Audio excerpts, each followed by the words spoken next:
Alléluia. Pouvons-nous nous lever encore quelques instants, juste tendre nos mains vers le Seigneur et reprendre. Saint-Esprit, tu es le bienvenu. Saint-Esprit, tu es le bienvenu. Juste un instant encore, parce qu'il y a sur ce lieu une gloire ce soir. Il y a sur ce lieu vraiment un esprit d'adoration, un esprit d'attente dans la présence de Dieu.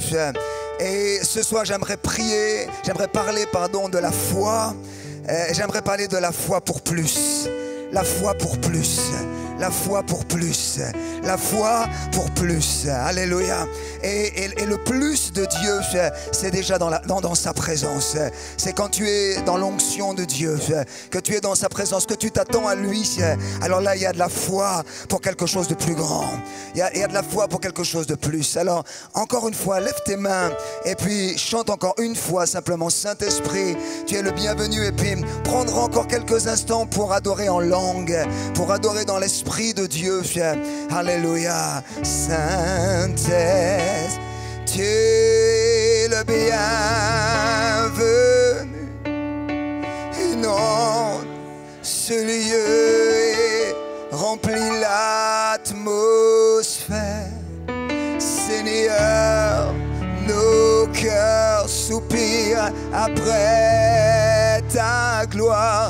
Oh, viens nous saisir par ta présence, Seigneur. Oh, Saint-Esprit, tu es le bien. Nous t'accueillons, Saint-Esprit. Inonde ce lieu et remplis-la. Sans toi, Saint-Esprit, on ne peut rien faire. Saint-Esprit, l'Église a besoin de toi. Saint-Esprit, nos vies, nos cœurs ont besoin d'être remplis de ta présence. Nous saisir par ta présence, Seigneur. Maintenant, continuez en langue, continuez dans l'Esprit de Dieu. Laissez vos yeux fermés et puis continuez à louer le Seigneur dans l'Esprit. Oh, la shonderi andala yandai. Hey, rababadalea, kolababadele antaya, shiribarai de la tataya. Oh, rididi balatatini lianamalaya. Oh, ratashimbiri andala yandaluya. Oh, rebabada shonda yadereteterilai. Koreti shandele andaya. Alléluia, alléluia, alléluia, alléluia. Alléluia, venons tous dans cette gloire de Dieu. Oh, ratéché de la. Oh, ratayana. Kodele de la.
Seigneur te dit, tu vas retrouver ma présence. Pas seulement ce soir, mais le Seigneur te parle de cette semaine. Il te dit, dans cette semaine, tu vas retrouver ma présence. Dans ton cœur, il y a de la joie ce soir. Mais il y a aussi comme une certaine tristesse parce que tu te sens comme séparé de la présence et l'onction de l'Esprit Saint.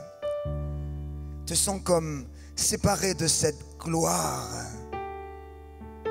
Et le Seigneur te dit, pendant cette semaine, si tu continues de t'approcher de moi comme ça, tu vas retrouver ma présence. Tu vas retrouver mon onction.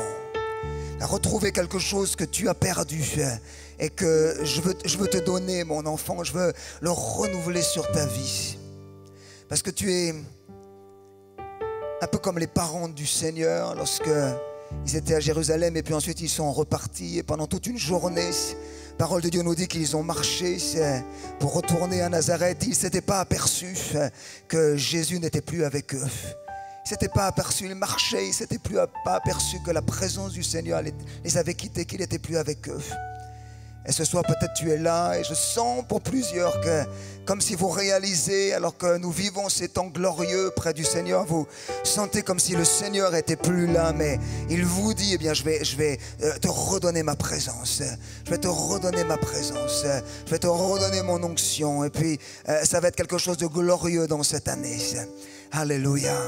Alléluia, alléluia. Asseyons-nous dans la présence de Dieu. Asseyons-nous dans la présence du Seigneur. Alléluia, merci à mon frère. Alléluia. On va ouvrir la parole de Dieu dans quelques instants dans le livre de la Genèse. Mais j'avais à cœur de vous partager simplement un verset dans le psaume 125 au verset 1er. Le psaume 125, le verset 1er, qui je crois s'adresse à nous, l'église du CRC, en ce début de cette nouvelle année 2018. Ceux qui se confient en l'Éternel sont comme la montagne de Sion.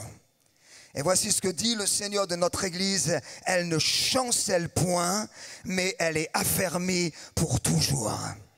Elle ne chancelle point, mais elle est affermie pour toujours.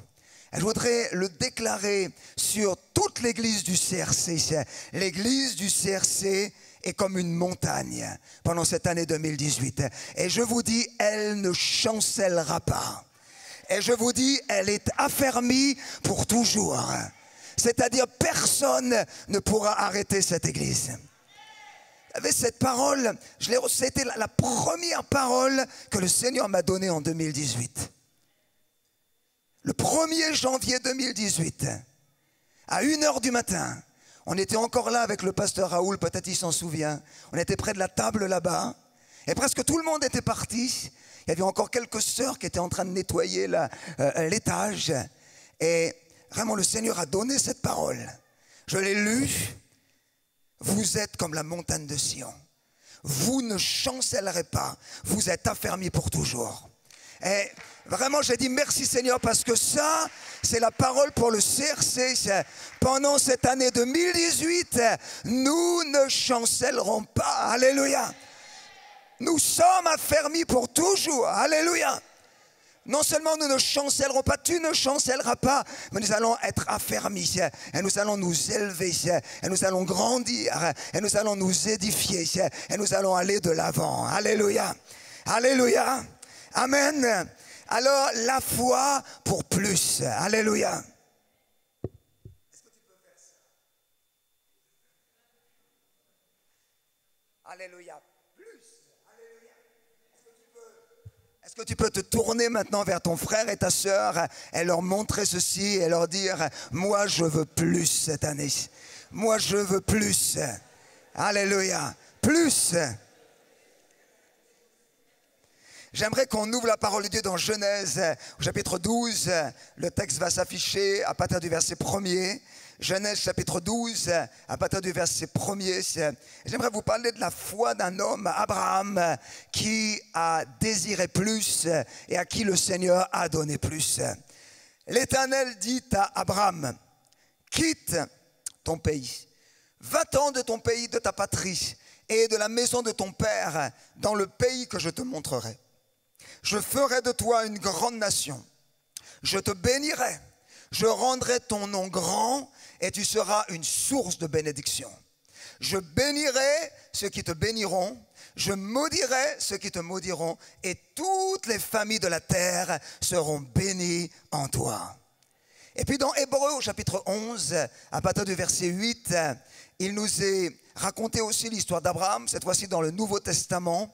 Et il est parlé de la foi d'Abraham. Et il est raconté la même chose que dans Genèse, Hébreux 11, verset 8. C'est par la foi. Alléluia. Est-ce que nous pouvons dire tous ensemble, par la foi? C'est par la foi qu'Abraham, lors de son appel ou de sa vocation, obéit. Alléluia. Il obéit et il partit pour un lieu qu'il devait recevoir en héritage. Et il partit sans savoir où il allait. Et le verset 9 dit ceci, c'est par la foi qu'il vint s'établir dans la terre promise, comme dans une terre étrangère, habitant sous des tentes. Il n'a jamais eu de maison, sous des tentes, ainsi qu'Isaac et Jacob, les co-héritiers de la même promesse. Et le verset 10, car il attendait la cité qui a de solides fondements, celle dont Dieu est l'architecte et le constructeur. Amen. Amen. On va applaudir la parole de Dieu ce soir. Alléluia, alléluia. Je crois que cette semaine est vraiment une semaine stratégique dans la vie de notre Église pour cette année 2018. Dieu est en train, depuis dimanche, et il va continuer jusqu'à dimanche prochain, à faire de nous un peuple de foi. Un peuple de foi. Alléluia. Et lorsque nous parlons de la foi, très difficile de ne pas parler d'Abraham. Parce que Abraham, dans toutes les religions, en tout cas dans toutes les religions monothéistes, dans le judaïsme, dans le christianisme, et puis ensuite même dans l'islam, Abraham, c'est le père de la foi. Et son nom, il apparaît comme ça dans ces trois religions, ces trois grandes religions qui sont sur la surface de la terre. Le nom d'Abraham apparaît. Mais frères et sœurs, j'aimerais vous dire, nous qui croyons en Jésus, nous avons quelque chose de différent d'avec chacune de ces religions. Nous avons quelque chose de fondamentalement différent. Frères et sœurs, dans le judaïsme et dans l'islam, et même, je vais dire, dans le catholicisme, dans ces religions qui viennent du christianisme, eh bien, dans la plupart de ces religions, il faut faire quelque chose pour s'approcher de Dieu. Il faut faire quelque chose. Dans le judaïsme, il faut faire des choses très compliquées. Je le dis parce que j'ai eu l'occasion, parce que j'étais plus jeune, de travailler dans une école juive orthodoxe, de gens qui mettaient la Torah en pratique. Et je peux vous dire que leur cœur, c'était de faire des choses difficiles. Je voyais ces enfants qui, pendant toute la matinée, apprenaient les textes de la parole de Dieu par cœur pour plaire à Dieu.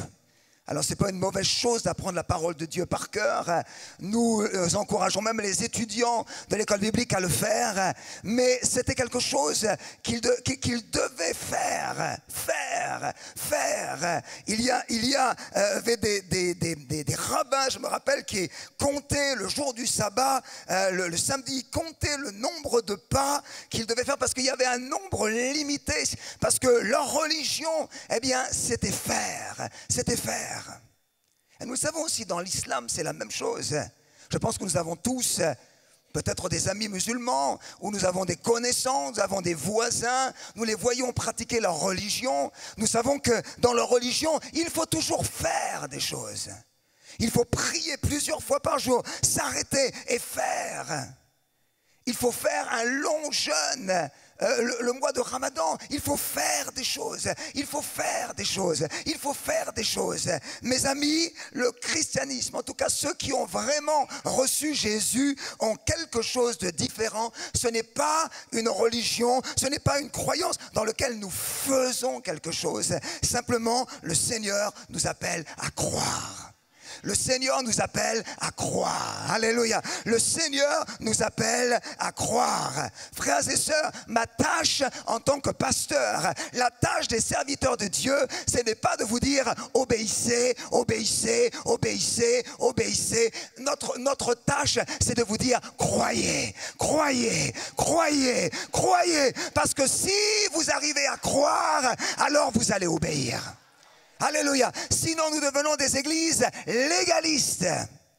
Sinon, nous devenons des églises, même des églises chrétiennes qui ont Jésus, où il faut faire des choses.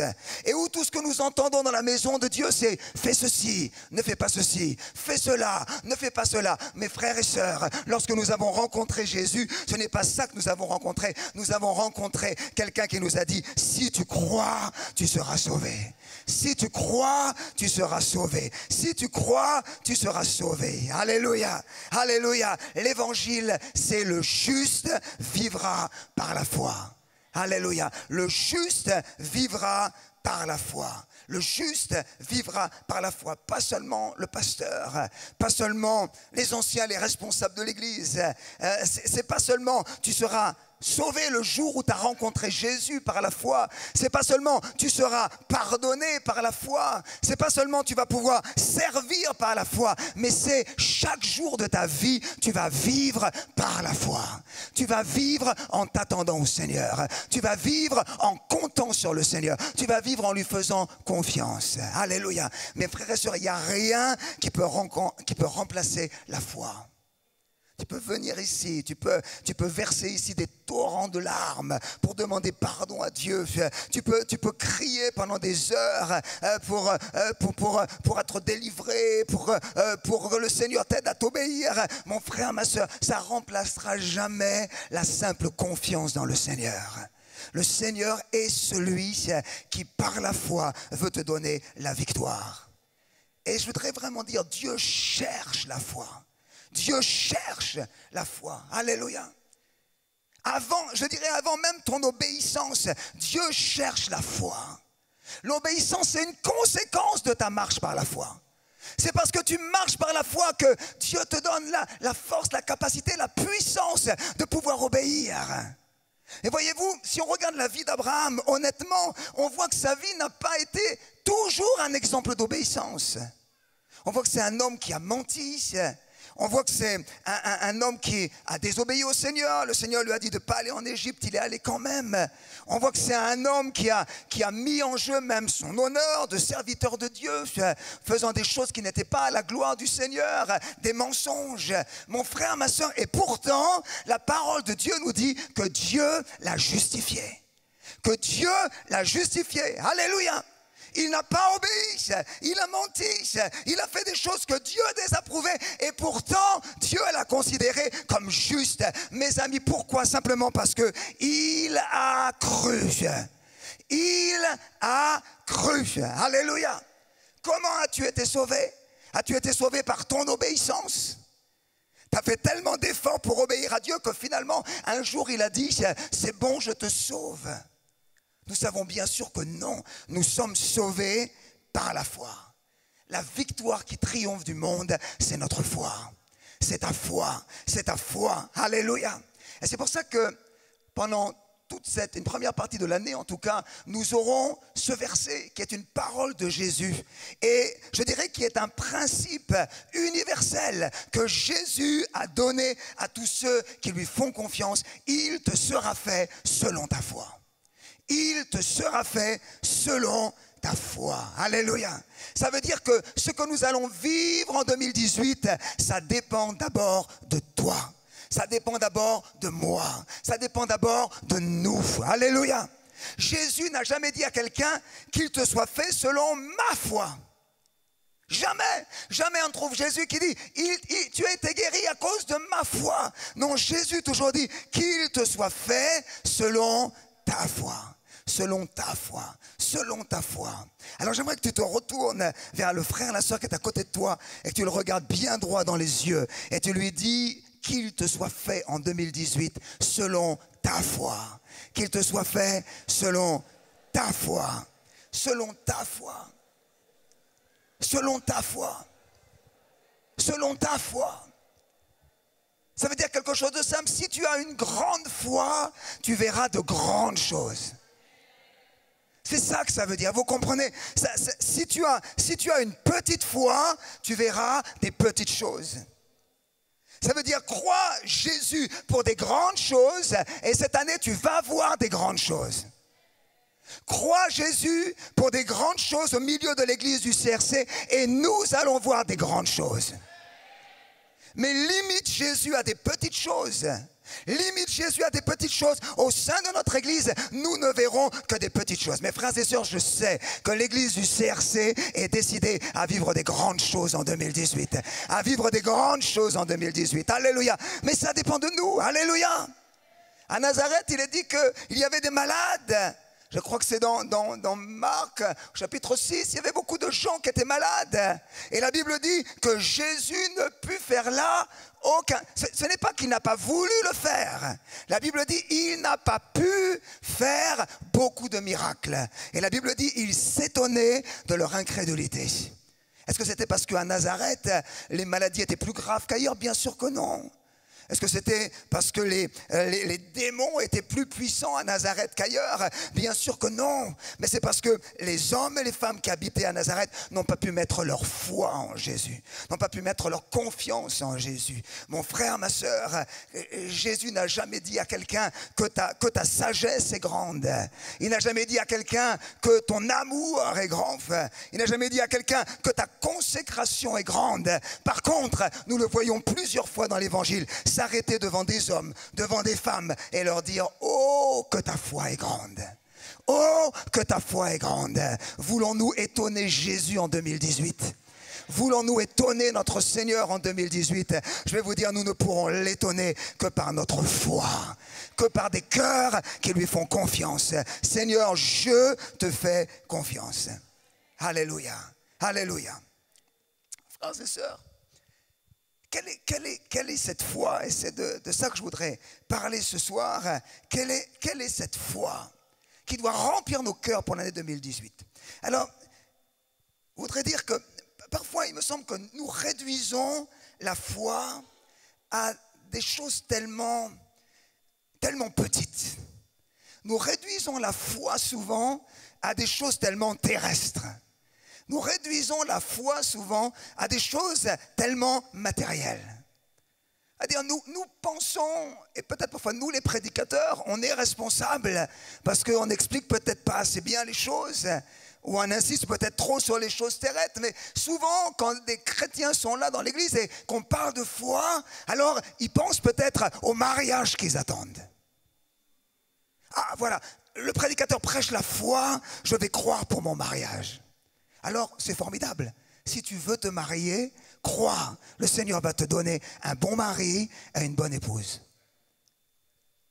Nous le réduisons peut-être à « Seigneur, je voudrais acquérir un appartement » ou « Je voudrais acheter une maison ». Et ça, c'est bon. Alléluia. Le Seigneur veut te bénir. Il veut te donner ce dont tu as besoin. Mais j'aimerais te dire, lorsque nous regardons le livre des Actes, lorsque nous regardons la première église, nous trouvons une église qui, écoutez, je ne trouve pas dans le livre des Actes une église, un frère, une sœur qui prie par la foi pour avoir un mari ou une femme.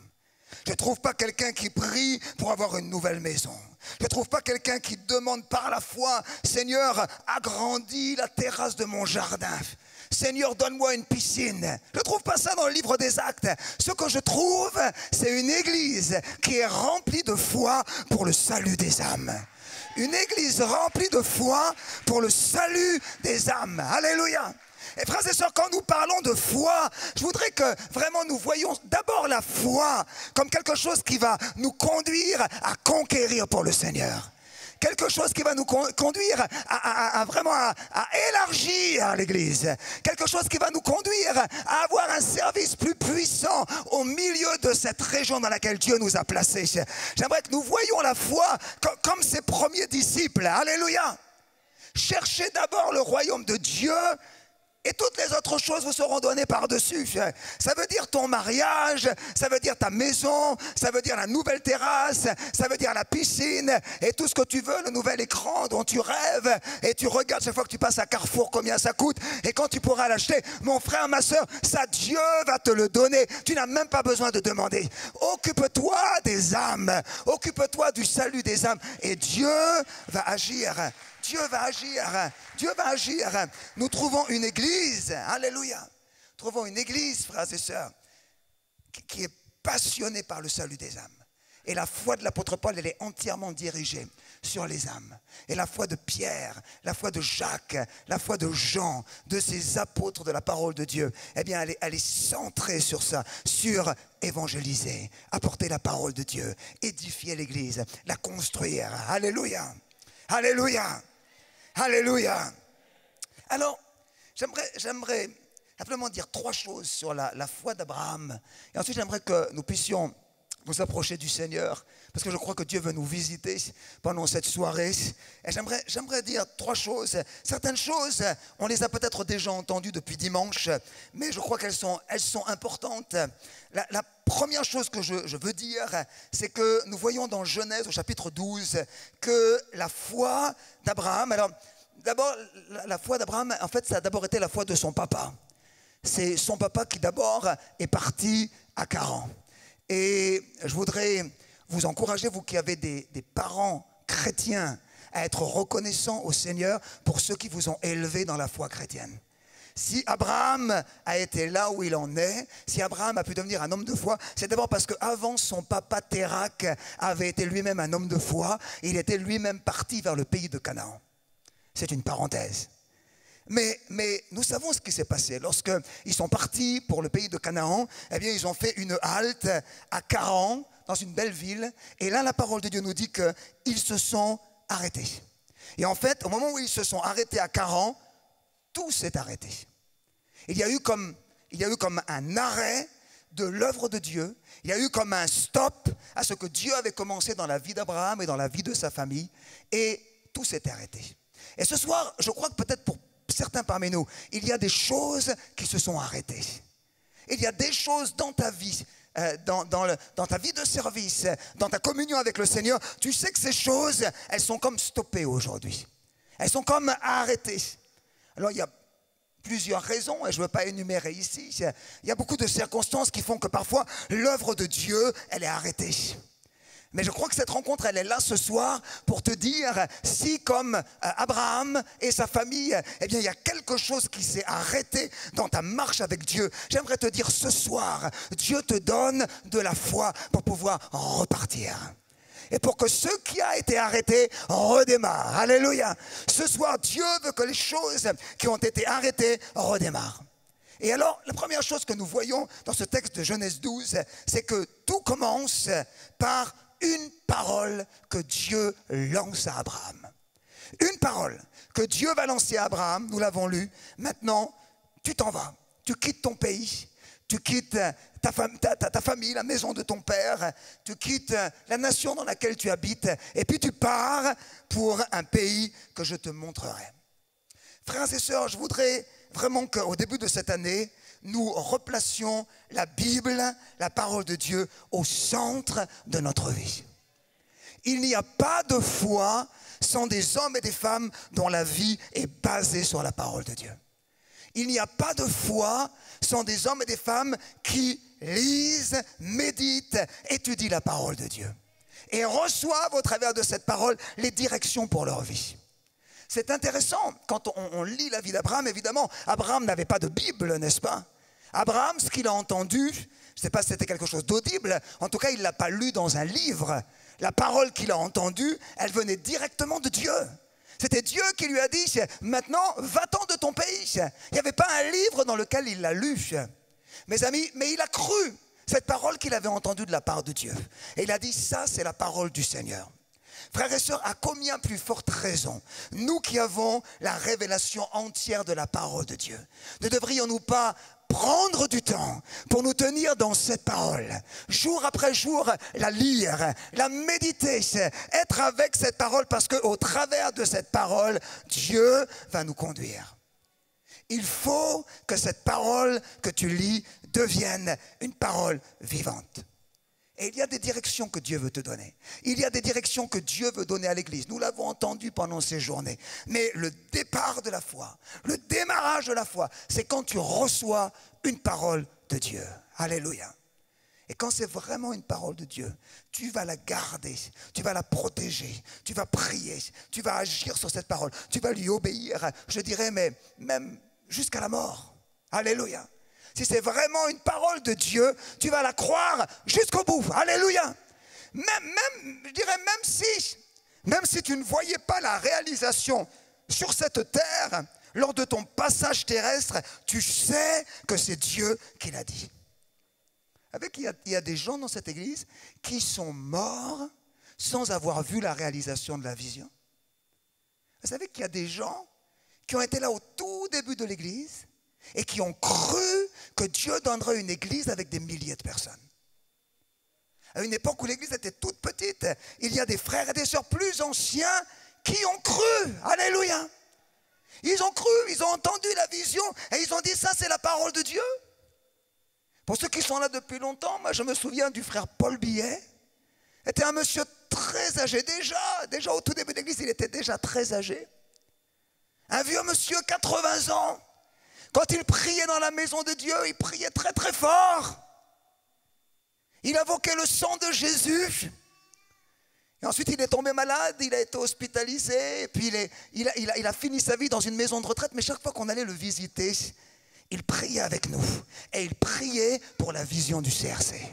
Il priait pour la vision que Dieu avait donnée au CRC. Et puis, je crois, à presque 100 ans, il est décédé. Et quand il est parti, je ne sais pas, peut-être l'église avait une centaine de personnes. La vision n'était pas accomplie. Mes frères et sœurs, Paul Billet a cru la vision jusqu'au bout. Il s'est engagé dans cette vision jusqu'au bout. Il a prié pour cette vision jusqu'au bout. Il a donné pour cette vision jusqu'au bout. Alléluia. Et si nous sommes là ce soir, nous qui sommes peut-être les prémices, et sans doute les prémices d'une église encore plus grande, d'une vision encore plus grande qui va s'accomplir. Alléluia. Croyons, frères et sœurs. Croyons. Alléluia. Soyons décidés à croire. Alléluia. Je me rappelle de Rachel Koenig aussi, de cette dame âgée qui était là. Elle priait, elle intercédait. Alléluia. Elle croyait que Dieu allait bénir l'église. Elle est partie. Elle est dans la gloire de Dieu aujourd'hui. Elle n'a pas vu, je dirais comme dans le livre des Hébreux, elle a juste salué de loin l'accomplissement de la vision, mais elle est partie dans la foi. Alléluia. Alléluia, frères et sœurs, lorsque nous recevons une vision de Dieu, une parole de Dieu, un message de Dieu, que cela reste dans notre cœur, que cela reste dans notre vie, nous allons marcher, alléluia, avec la parole de Dieu, avec la parole du Seigneur. Alléluia, alléluia, amen. Deuxième chose que je veux dire, c'est que la foi d'Abraham, et ça c'est un message important, la foi d'Abraham, elle s'est manifestée par un geste simple. C'est qu'il y a eu un moment dans sa vie, après s'être arrêté, après que l'œuvre de Dieu se soit arrêtée, la Bible dit qu'il a dû quitter l'endroit où il était. Et il a dû commencer à avancer vers un endroit dont il ne connaissait pas la destination. Mais il y a eu un moment où il a dû obéir à la parole de Dieu et quitter. Est-ce que tu peux dire ce mot « quitter » ? Quitter, alléluia. La foi, ça commence par quelque chose de très simple, c'est que tu vas devoir quitter quelque chose. Si tu ne quittes rien, tu ne peux pas faire un pas de plus. Si tu ne quittes rien, tu ne peux pas recevoir quelque chose de plus. Si nous ne quittons rien en tant qu'Église du Seigneur, nous ne pouvons pas recevoir quelque chose de plus. Frères et sœurs, l'Église, c'est un organisme vivant. L'Église, c'est un corps vivant. Et comme tout corps vivant, l'Église, ça doit bouger. L'Église, c'est quelque chose qui est en action. Alléluia. C'est quelque chose où il y a la vie. Alléluia. Un peu comme dans une maison où il y a des enfants.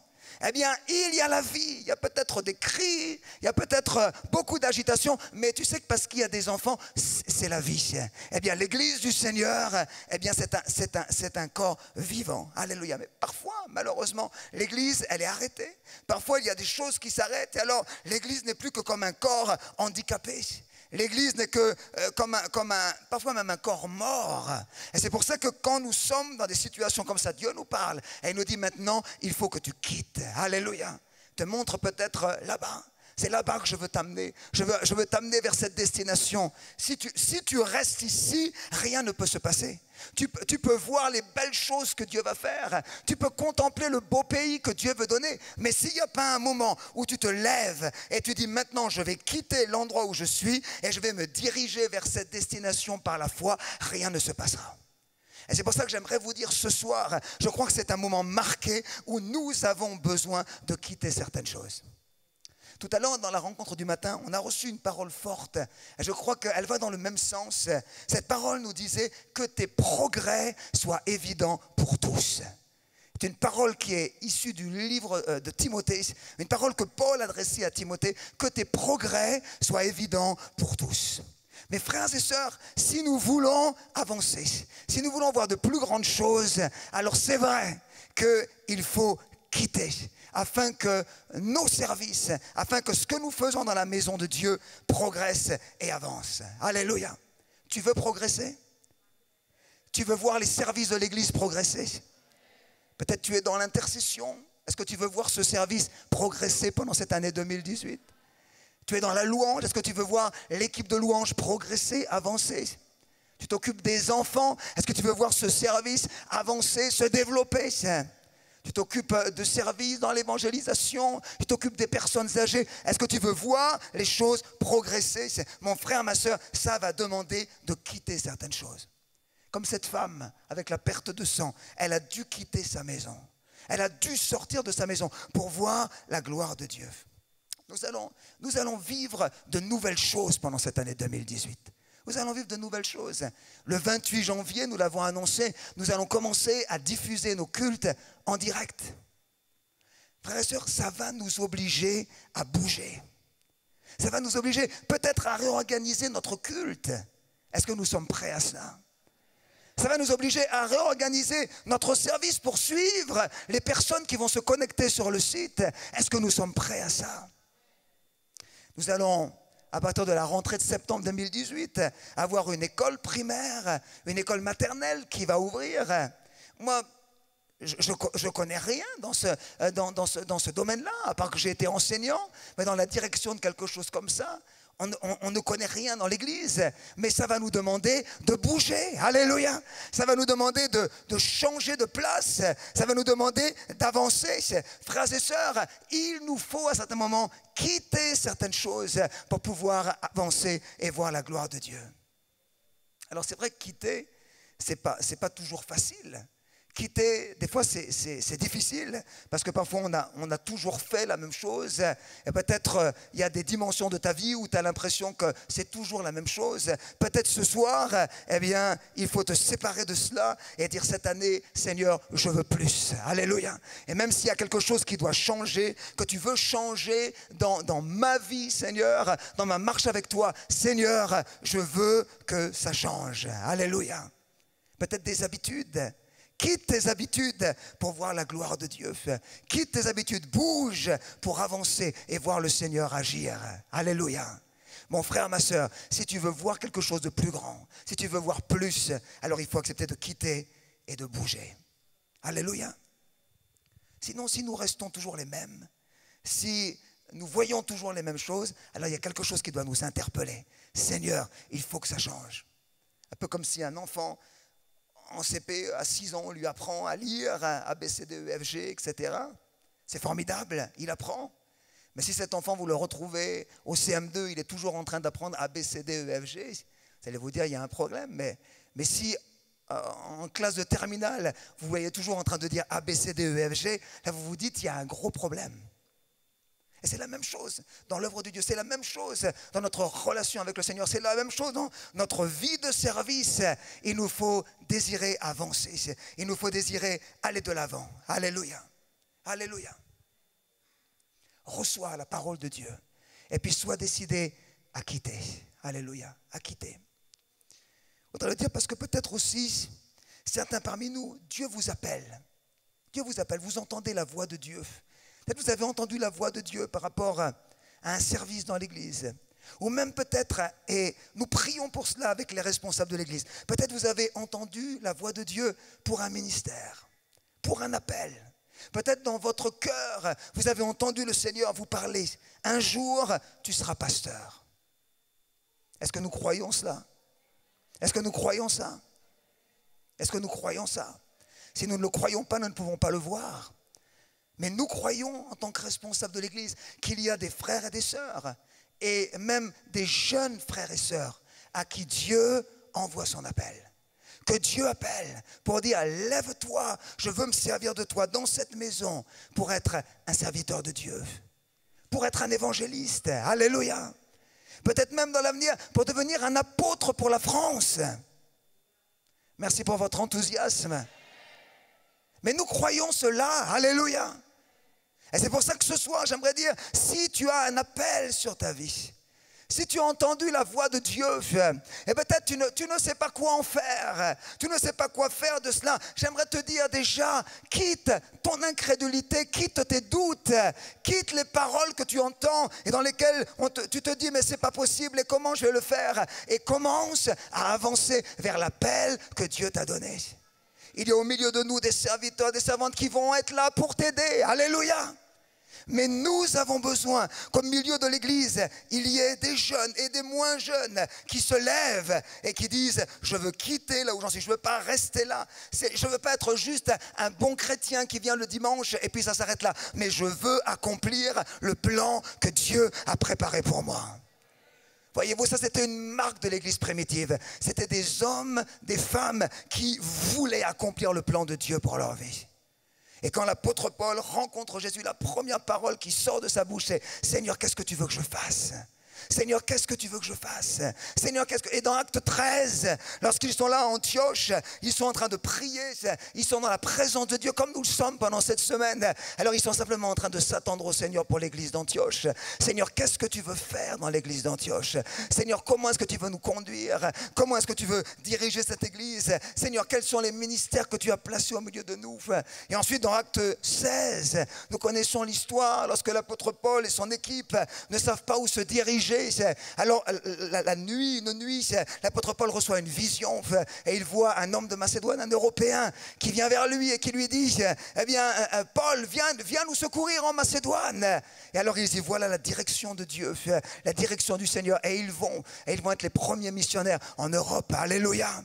Parce que dans leur cœur, il y a le désir de servir le Seigneur, d'accomplir son plan, de faire ce que lui, il a pour eux. Alléluia. Frères et sœurs, pouvons-nous prier pour que des ministères, d'autres ministères encore, se lèvent parmi nous? Il y a quelque chose qui commence à bouger. Alléluia. Que plusieurs puissent quitter là où ils sont et dire maintenant je me mets en action. Alléluia. Et je voudrais le dire, oui, des jeunes. Alléluia. Un pasteur de 40 ans, comme moi, un petit peu plus, il va attirer, il va drainer autour de lui des personnes entre 30 et 50 ans, si vous voulez. Un pasteur plus ancien, 70 ans, il va drainer autour de lui des personnes entre 60, 80. Et frères et sœurs, si nous voulons qu'il y ait plus de jeunes encore autour de nous, plus de jeunes qui se convertissent, moi, je voudrais aussi qu'il y ait des pasteurs qui se lèvent et qui ont 25 ans. Et qui aient 30 ans, alléluia, qui se lèvent et qui puissent drainer autour d'eux des 20 ans, des 30 ans, alléluia, alléluia. Est-ce que vous comprenez, frères et sœurs? Il faut que dans l'église, il y ait pour toutes les générations, et c'est le plan de Dieu. Et puis je dirais même pour la suite de l'église, alléluia. Nous voyons la suite, pas demain, mais si nous voyons l'église dans 10 ans, si nous voyons l'église dans 20 ans, alors je ne vous dis pas l'âge que nous aurons, nous les 3 pasteurs de l'église, mais ce ne sera plus à nous de donner l'élan dans l'église. Ce ne sera plus à nous de donner la vision dans l'église. Il faut qu'il y en ait d'autres qui se lèvent. Alléluia. Plus jeunes. Et si ça doit se faire, voyez-vous, ça doit commencer maintenant. Alléluia. Ce n'est pas dans 10 ans ou 20 ans qu'il faudra se réveiller en disant « Tiens, on n'a pas de ministères qui sont là pour reprendre. Tiens, on n'a pas de ministères qui sont là pour continuer l'église. » C'est aujourd'hui, c'est maintenant que notre responsabilité, elle est là de dire « Quittez, alléluia, quittez, là où vous êtes, quittez. Le Seigneur va vous conduire pour accomplir le plan du Seigneur. » J'espère que je me fais comprendre, frères et sœurs. Nous avons besoin de tout le monde dans l'église. Et moi je crois qu'il y en a d'autres, peut-être oui, qui ont 40 ans, 50 ans, qui se lèveront aussi. Mais j'aimerais vous dire, on a besoin d'une génération qui se lève 20, 30 ans, alléluia, dans le feu, dans la foi, alléluia, prêt à conquérir et à faire de grandes œuvres pour le Seigneur. Alléluia, amen, amen. Je voudrais dire aussi, ne cherchons pas à copier autour de nous. Ne cherchons pas à copier ce qui se fait dans une autre église. Nous avons notre ADN propre au CRC. Nous avons notre culture d'église propre au CRC. Alors évidemment, ça ne plaira pas à tout le monde. Mais personne ne plaît à tout le monde. Aucune église ne plaît à tout le monde. Mais nous savons que cette église va être une maison, une bénédiction pour tellement de personnes. Si nous gardons ce que Dieu nous a donné. Alléluia. Ah, parfois, on essaye de ramener, de dire, mais pourquoi est-ce qu'on ne fait pas comme dans l'église là-bas? Pourquoi on ne ramène pas tel chant que j'ai entendu là-bas? Pourquoi est-ce qu'on ne fait pas comme ça? Mais parce que le Seigneur ne nous a pas parlé à nous, CRC. Il ne nous a pas dit à nous, CRC, de le faire. Alors on ne veut pas copier une autre église. Nous voulons être exactement le CRC que Dieu désire. Alléluia. Et si nous le sommes tout simplement, tel que nous sommes avec nos forces, nos faiblesses, si nous partons, nous nous engageons, eh bien nous verrons la gloire du Seigneur. J'en suis persuadé. Alléluia. Alléluia. Et puis je voudrais te dire aussi que Abraham, il est parti sans savoir où il allait. Il est parti sans savoir où il allait. Et je crois que ça vraiment, c'est la foi. La foi, c'est décider de partir, de quitter. Et puis tu ne sais pas où tu vas, mais tu y vas parce que tu sais que c'est le Seigneur qui t'a parlé. Où tu vas, Abraham? Je ne sais pas. Quand tu vas arriver? Je ne sais pas. Comment tu vas manger sur la route? Je ne sais pas. Comment tu vas pourvoir à tes besoins quand tu seras arrivé? Je ne sais pas.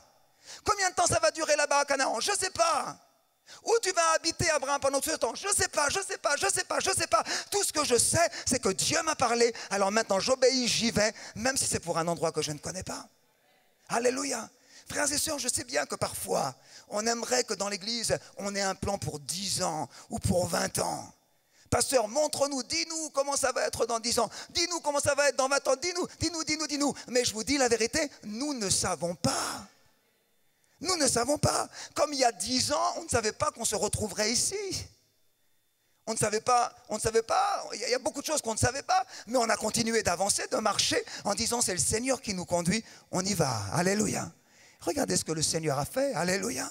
Et puis il va continuer à le faire si nous continuons d'avancer. Le Seigneur nous parle, mais il ne nous parle pas à pas. Il nous conduit pas à pas. Il va nous donner des directions pour cette année. Nous allons aller vers la diffusion de ce culte. On va aller vers l'ouverture de cette école chrétienne. Et puis ça va continuer. Et pas à pas, le Seigneur va nous diriger. Alléluia. On était encouragés par ce qu'a dit le pasteur Jacques concernant ce qui s'est passé au Cameroun. C'est vrai que pendant plusieurs années, le pasteur Jacques est allé, puis il a fait l'œuvre de Dieu. Et je dirais qu'il a avancé sans trop savoir ce que ça allait donner. Il est parti plusieurs fois là-bas dans le nord, même parfois en se disant, est-ce que ça sert vraiment, est-ce que c'est vraiment utile? Mais parce qu'il avait entendu la voix de Dieu, il a dit, j'y vais, alléluia. Et combien c'est magnifique, 18 églises, je crois, qui sont là, une vingtaine de serviteurs de Dieu, peut-être plus, qui maintenant sont là, servent le Seigneur, alléluia, parce qu'un homme se lève sans trop savoir où il va, alléluia, alléluia, ça c'est la foi, vous voyez, j'encourage ceux qui vont aller au Pakistan. Alléluia. Moi-même, en les amenant là-bas, je ne sais pas trop où on va. Je ne sais pas trop ce qu'on va faire. Même pour le visa, écoutez, on est juste dans la foi, frères et sœurs. Priez pour ça. Alléluia. Parce que nous sommes 10 personnes comme ça et je suis encore en train de me demander comment est-ce qu'on va présenter un dossier de 10 personnes alors qu'on n'a pas le droit de partir au Pakistan en groupe. C'est interdit, on ne peut pas. Et on va aller, on va se présenter à 10. Seigneur, Seigneur, comment? Seigneur, c'est toi qui nous as dit d'y aller. Alors Seigneur, on y va. On y va, on avance, alléluia. Et puis Seigneur, c'est toi qui vas ouvrir les portes. C'est toi qui vas, on te fait confiance, Seigneur. On te fait confiance, Seigneur. Il est avancé sans savoir où il allait. Alléluia. Première fois que je suis parti comme ça au Pakistan, c'est vrai. Vous me permettez de donner ce témoignage, mais aucune idée de là où j'allais. Et c'était même plutôt avec un peu de crainte que je me suis rendu là-bas, en voyant tout ce que les médias nous racontent sur le Pakistan. Et puis après, en étant sur place, de voir l'œuvre du Seigneur, ne serait-ce que rencontrer ses frères et sœurs et voir le bien qu'on leur a fait en étant simplement avec eux. Et puis ensuite de voir la foi de ces hommes et ces femmes tout simples, la foi dans la guérison, avec vraiment des guérisons extraordinaires, alléluia. À tel point que les gens étaient tellement contents qu'ils ont commencé à appeler leurs enfants Yves Schlepko. Je leur ai dit, mais il ne faut pas faire ça. Et il y avait une maman qui m'a présenté Yves Schlepkov. Alors au Pakistan, vous trouverez un Yves Schlepkov. Alors, c'est drôle. Et pourquoi je raconte ça? Pour vous dire, mais lorsque nous osons aller, osons partir même sans trop savoir où on va, mais on sait que c'est Dieu qui nous a parlé. On sait que c'est Dieu qui l'a dit. On sait que c'est Dieu qui est devant. Alléluia. Dieu ouvre les portes. Dieu se manifeste et Dieu bénit. Et Dieu donne plus. Alléluia. Dieu donne plus. Dieu donne plus. Alléluia. Alors ce soir, on voit que le temps est arrivé. J'aimerais vraiment dire, je crois que c'est une année pour demander plus au Seigneur. J'ai demandé à mon frère de venir au piano. Je crois que c'est une année par la foi de quitter peut-être ce qu'on est habitué à faire. De quitter nos habitudes. De quitter notre carran. Pour dire, Seigneur, moi maintenant, je veux avancer et marcher vers quelque chose de plus grand. Alléluia. Pour ta vie et pour la vie de l'Église. Pour ton service dans l'Église. Pour ton ministère. Pour ce que Dieu t'a donné de faire. Seigneur, je veux plus. Seigneur, je veux plus. Est-ce que nous pouvons nous lever à notre place et simplement nous tenir dans la présence de Dieu, fermer nos yeux.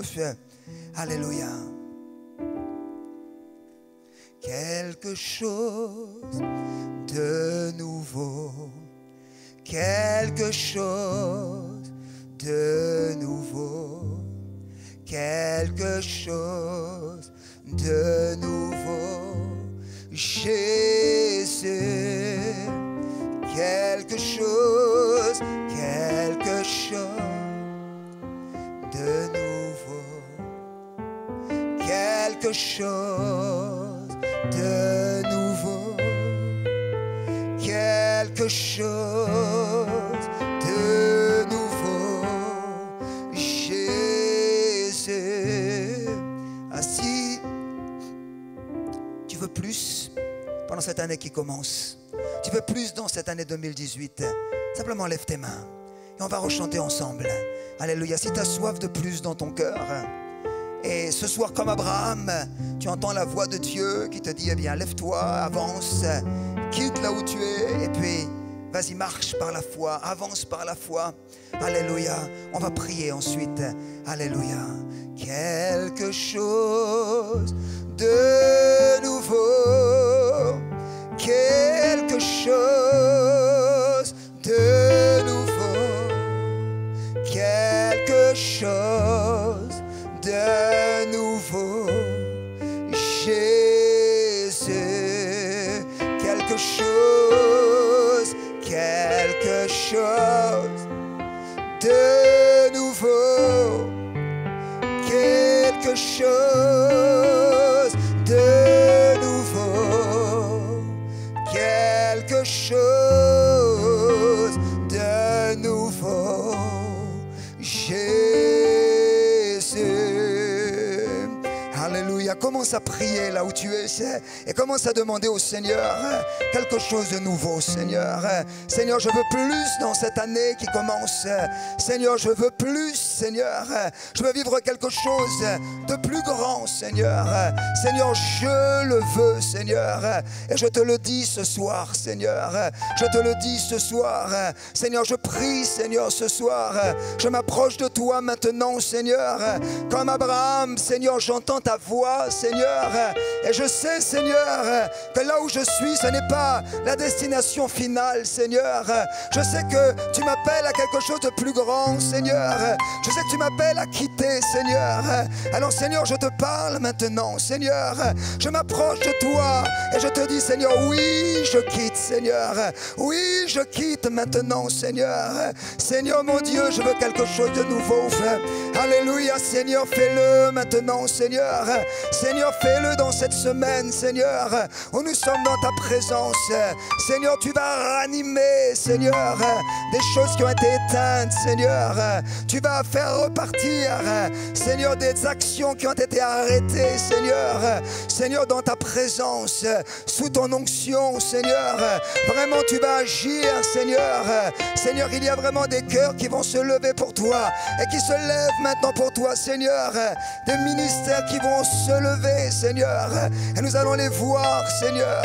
Seigneur, nous décidons, nous choisissons, Seigneur, de répondre à ta voix, Seigneur, et de quitter maintenant, Seigneur, et de quitter, Seigneur, pour avancer, Seigneur, pour avancer, Seigneur, pour avancer. Alléluia. Alléluia. Nous sommes devant le Seigneur. Je crois que le Seigneur s'adresse à la fin de cette rencontre à des frères et des sœurs qui sont engagés depuis des années dans des services de l'Église. Et alors que vous entendiez la parole de Dieu, dans votre cœur, vous disiez, Seigneur, je veux plus. Et vous sentiez dans votre cœur une foi pour que le Seigneur transforme ce service, que le Seigneur le fasse avancer. Et j'aimerais te dire ce soir, mon frère, ma sœur, le Seigneur, c'est lui qui place cela dans ton cœur pour que ce service dans lequel Dieu t'a placé, eh bien maintenant avance. Que maintenant ce service puisse atteindre le projet de Dieu, que ce service puisse atteindre ce que Dieu désire. Mais mon frère, ma sœur, il a besoin que tu sois un Abraham. Il a besoin que tu sois un Abraham dans ce service, que tu te lèves et peut-être que tu quittes tes habitudes, que peut-être tu quittes ta paresse, que peut-être tu quittes toutes les choses qui te retiennent et qui t'empêchent de voir la gloire de Dieu dans ce service. Mon frère, ma sœur, j'aimerais qu'on prie ensemble. J'aimerais qu'on prie ensemble. Si ce soir tu dis, oh Seigneur, tu me parles, et Seigneur, pour mon service, pour la vision que tu m'as donnée, Seigneur, je veux que cette année il y ait quelque chose de plus. Je veux qu'il y ait quelque chose de plus. Et Seigneur, je vais travailler à ça. Je vais me lever et par la foi, je vais partir comme Abraham. Et Seigneur, je vais faire en sorte qu'il y ait plus dans ce service. Alléluia. Je m'adresse peut-être même à des responsables. Vous êtes responsables d'un service et vous savez que le Seigneur vous parle. Il est en train de vous montrer quelque chose de plus grand, quelque chose de plus. Alléluia. Si le Seigneur te parle dans ce sens-là, j'aimerais que tu t'approches maintenant et qu'ensemble on puisse prier. Seigneur, Seigneur, nous voulons voir ta gloire. Nous voulons voir ta gloire. Approche-toi simplement. Alléluia. Pour le service, pour la vision que le Seigneur a placée dans ton cœur. Alléluia. Quelque chose de nouveau. Quelque chose de nouveau. Et non seulement quelque chose de nouveau, mais quelque chose de plus grand, Seigneur. Quelque chose de plus grand pendant cette année. Quelque chose de plus grand. De sorte qu'on ne retrouvera pas la même chose au début 2019. Les choses seront différentes en janvier 2019. Les choses ne seront pas les mêmes. Les choses ne seront pas les mêmes parce que comme Abraham, tu auras dit, Seigneur, je me lève dans la foi. Seigneur, je sais que tu m'as parlé et que les choses vont changer, Seigneur, que les choses vont être différentes. Alléluia. Merci Seigneur pour tant de frères et sœurs qui répondent à l'appel, Alléluia, alléluia. Levez vos mains vers Dieu.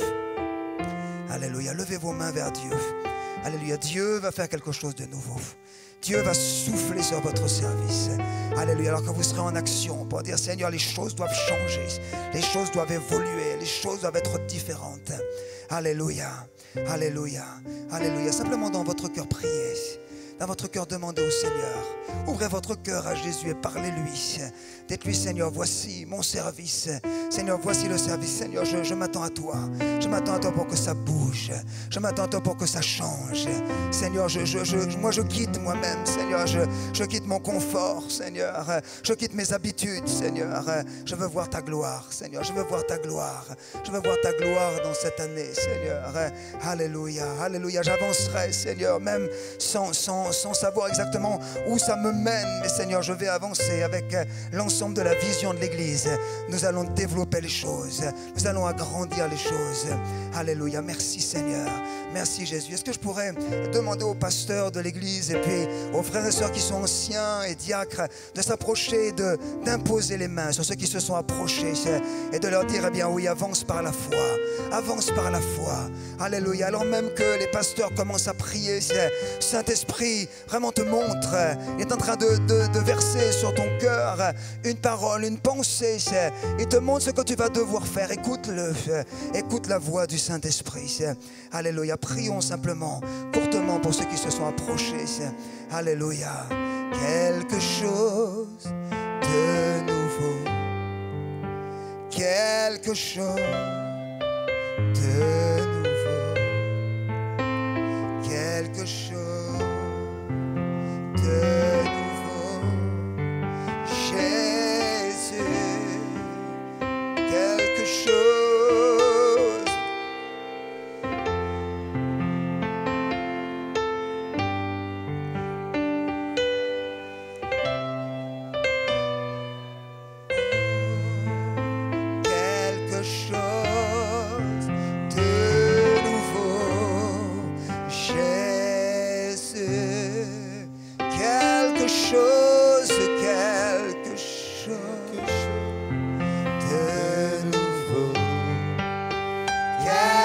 Quelque